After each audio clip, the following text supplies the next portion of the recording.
Hi guys, and welcome back to another video, and it's another video this week on Sri Lanka. I was in Sri Lanka back in February of this year. I was there for 10 days with my friend Sandy, and we headed all across the country to explore this magical country. If you've been following my blog or YouTube channel for a while, you'll know that I've already got a hell of a lot of content online about my trip to Sri Lanka, and there's lots of tips and tricks on planning your own Sri Lanka itinerary. I won't go into detail here, but refer back to those vlogs and blog posts for more information.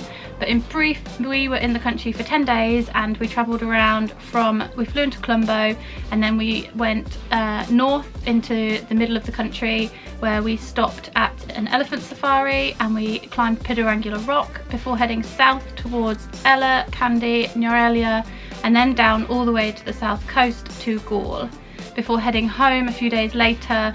And it was just the most incredible trip. We had a really jam-packed itinerary, and we managed to see a lot in 10 days. We went on elephant safari, as I mentioned. We climbed Pedro Rock for views at sunrise of Sigiriya. We went to some of the most incredible hotels. We took a train ride from Kandy to Ella. We stopped in Nuwara Eliya to go and explore some of the tea plantations, which is what this video is about, and then we headed down south towards Galle to spend some time by the beach and just relax before we then headed back to London on our 11-hour flight.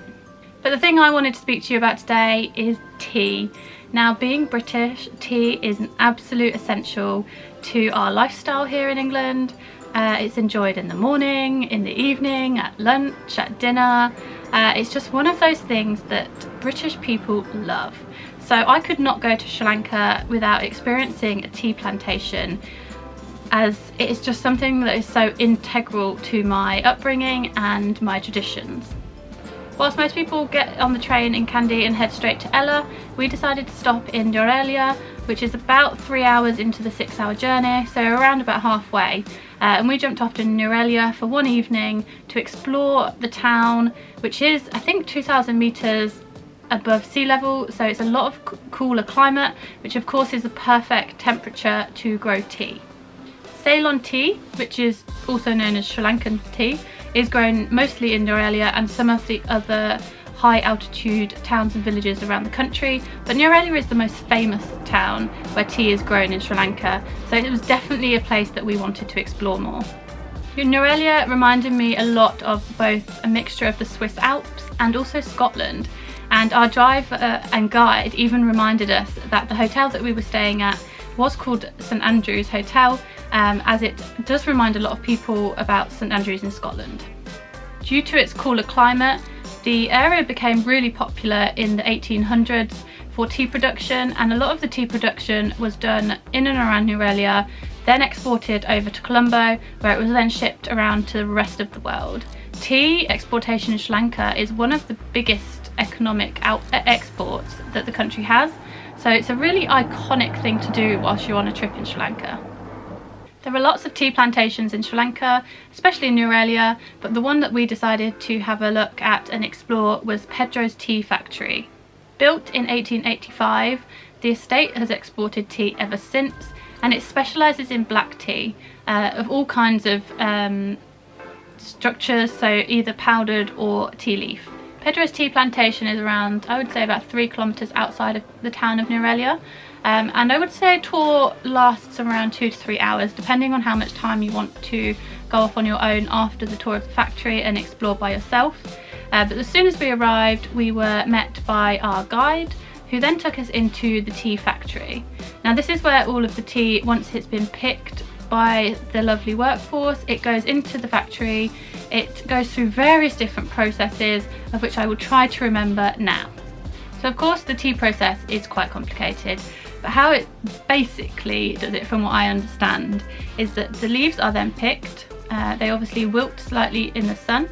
They're then taken into the factory where they're both cooled and heated for various different amounts of time. And then once they are a prime produce, they are then taken out and then ground by various different machines into what we know today as powdered black tea, which we get in the transparent or not transparent tea bags which we find in the supermarket.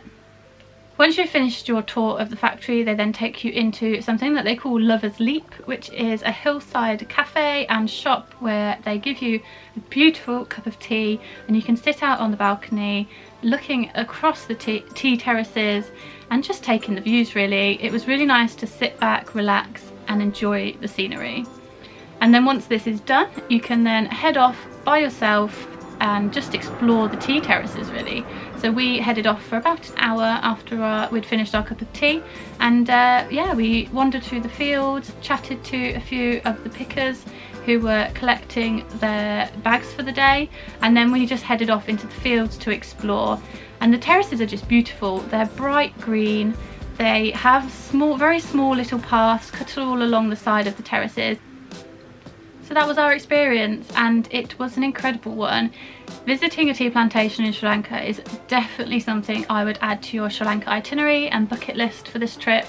It's such a great experience to find out about one of Sri Lanka's biggest exports around the world, see firsthand how tea is picked and processed and then turned into tea bags, and just explore a different kind of experience in Sri Lanka. Sri Lanka is generally very hot and is focused a lot around monuments, history, ancient buildings and the beaches of course, and this was something that was really different and we loved adding to our trip. So it's definitely something I would recommend. Make sure you check out Pedro's Tea Plantation on Instagram where they post some incredible photos, and I've also got a blog post on visiting as well if you want some tips and tricks on where to stay whilst you're in Nuwara Eliya and a few other things. So yeah, I hope you loved this video. Thank you for tuning in to another Sri Lanka tips and tricks advice video, and I hope to see you back soon. See you later. Bye.